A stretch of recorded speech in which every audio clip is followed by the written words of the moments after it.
Hi there, I'm back with another what not to do video.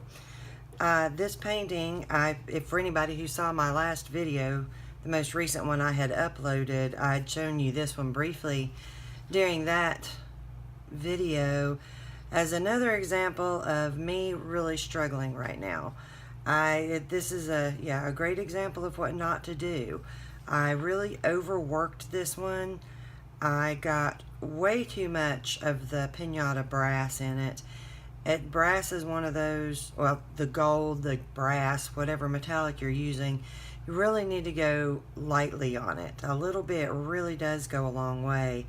And on this one, it was just, I would try and put one drop down and 2 or 3 drops would come out of the bottle, and then I would lose all of the kind of gold color, so I would go back and put some more in when I put more ink in, and that was a huge mistake. I've just ended up with this just hot mess in the middle of the painting, and the sides are not at all what I wanted them to be, but I did want to share it with you guys because, like I said on the other one, you know, everybody's going to have these times when you're not going to like what you do, when you struggle, and it seems like no matter what you do, it's just not coming out right.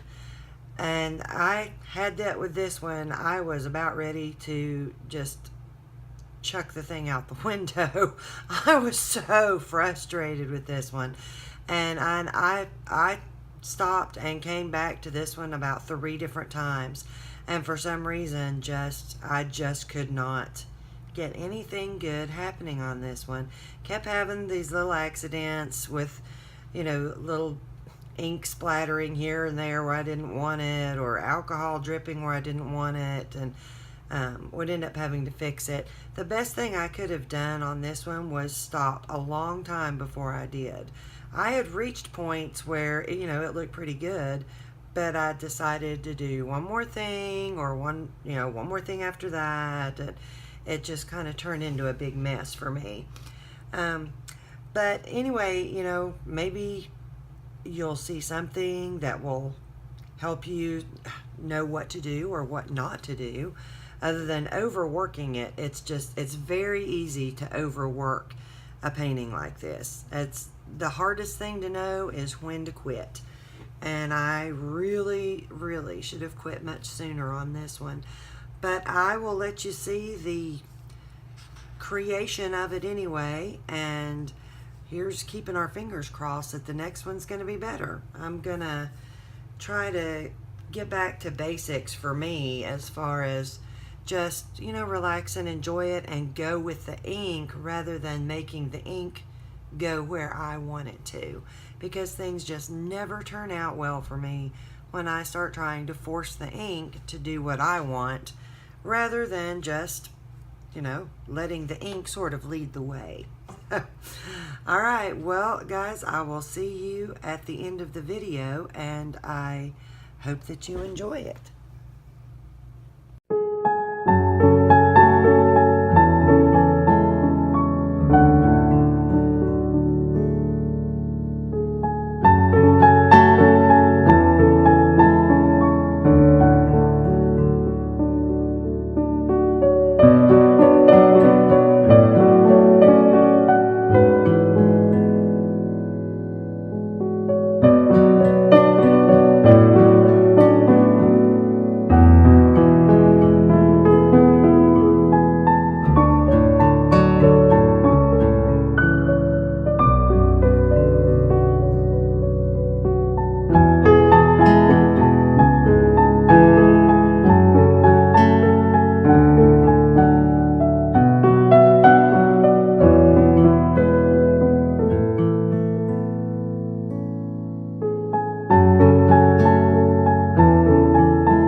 I'm sure you guys are glad that that little torture session is over with.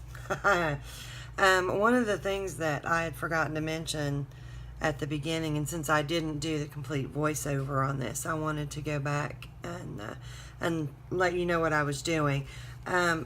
You probably saw me a couple of times just with a little bunched up dab of paper towel. If you live in a high humidity area, you've probably seen this happen before to you. There are times when the ink, it gets little beads in it that I don't know what it is. I assume that it's water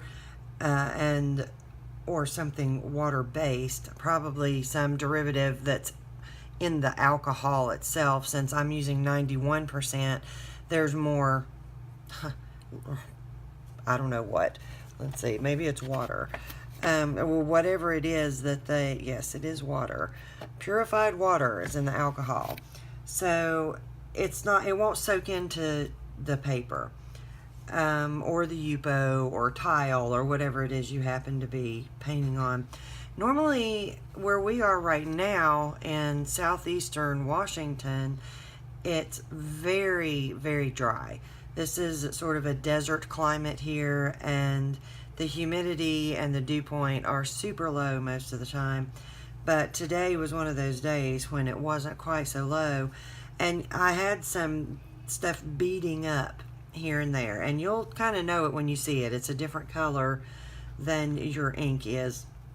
And once I have most of the ink dry, but I can still see those little beads of what looks like water, colored water, I'll just take the little corner of the paper towel and just go back in and soak it up. Now, you can leave it. It will dry eventually. It takes a little longer to dry, but it makes these little circles. I have one somewhere that I didn't dab the stuff out of that I could show you, but I'm not sure where it is right now. I don't particularly like it, so I go in, and if I notice them, I just gently dab it up. And as long as your alcohol around it is fairly good and dry, you won't hurt your painting at all. It doesn't pick up the alcohol. It'll just absorb the water. But that's why I do just a tiny little spot, because I don't want to rub the painting or wipe too much of the ink off and leave a white spot that I then have to go back in and try to fix. Alright, well, once again, I am really sorry that this is not better. I know that when I'm doing these videos on fast forward, the way that I have this one and the last one, I know that it's a little bit harder for some of you guys to tell what I'm doing. I have been so disgusted with this painting and the last one that it's just hard to even think of anything to say about it except, yep, there I go, screwing up again. Oh, look, there was another mistake. Oh, look, I did it again. So, anyway, I'm sorry for that. I am going to do just a more like a tutorial. I'm going to do a thing, I think, that's not an entire painting. That's just kind of, I'm going to try and zoom up a little bit closer where you can get a little bit better feel for what I do when I'm just trying to move the ink in and out a little bit, and see, maybe that'll help some of you guys out a little bit who are having a hard time kind of telling what I'm doing, especially while I have it on fast forward. But I like to be able to do a whole painting for you all, just so you can kind of see how it comes together. But it does get really, really long at times if I don't speed it up some. So I will continue to do whole paintings, but I will probably throw in something in real time every now and then that's at least just a little bit smaller, to give you a little bit better idea of what kind of motions I'm using or whatever on a certain part of the painting. Well, it wouldn't be a painting, but Anyway, so I'm just still having one of those days, which is why I'm not planning on painting anymore today. I can't even talk. So, all right, well, I hope you guys are having a really good day. And thank you again for watching. I hope that my last couple of disasters have not turned you off my channel altogether. I promise I will try to do much better the next time, have something a little more interesting and a little more pleasing to look at the next time. Well, you guys take care, and I will see you soon.